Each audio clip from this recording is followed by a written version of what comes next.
স্বার্থ বিকিয়ে দিয়ে কারো সাথে বঙ্গবন্ধুর কন্যা কোনো বন্ধুত্ব বন্ধনে আবদ্ধ। বিদেশে আমাদের প্রভু নেই, আপনাদের প্রভু আছে। আমরা বিদেশে আমাদের বন্ধু আছে। পিতার হাতে স্বাধীনতা, কন্যার হাতে মুক্তি। যারা আজকে প্রতিদিনই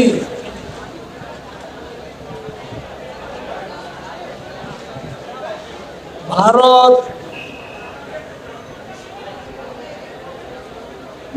বিরোধিতার নামে আজকে আন্দোলনের ইস্যু খোঁজার চেষ্টা করছে, তারা আবারও ভুল পথে হাঁটছে। সে আইয়ুব খান থেকে শুরু করে আওয়ামী লীগের গোটা ইতিহাস, আওয়ামী লীগকে ভারতের বন্ধু বলে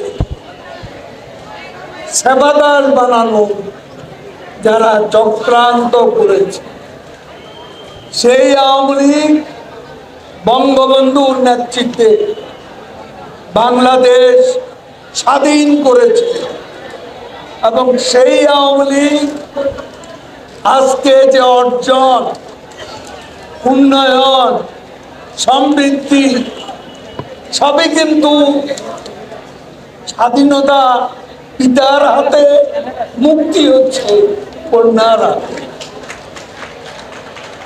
পিতার হাতে স্বাধীনতা, কন্যার হাতে মুক্তি। এবং আওয়ামী লীগ সেটা করে যাচ্ছে। বিদেশে আমাদের প্রভু নেই, আপনাদের প্রভু আছে। আমরা বিদেশে আমাদের বন্ধু আছে। ভারত আমাদের ৭১-এর পরীক্ষিত বন্ধু। আপনারা তো হৃদয়া চেতনায় স্বাধীনতা ধারণ করেন না, কাজে ৭১-এর চেতনাও আপনারা ধারণ করেন না। আমরা যা করি বঙ্গবন্ধুর কন্যা বাংলাদেশের স্বার্থেই করেন। স্বার্থ বিকিয়ে দিয়ে কারো সাথে বঙ্গবন্ধুর কন্যা কোনো বন্ধুত্ব বন্ধনে আবদ্ধ। যা আমি আজকে তরুণ সমাজকে আহ্বান জানাবো, এদেশের স্বাধীনতার নেতৃত্ব দান প্রতিষ্ঠান আওয়ামী লীগ, এদেশের উন্নয়ন অর্জন সেটাও আওয়ামী লীগের হাতে। প্রধানমন্ত্রী শেখ হাসিনার নেতৃত্বে মুক্তির সংগ্রাম চলছে।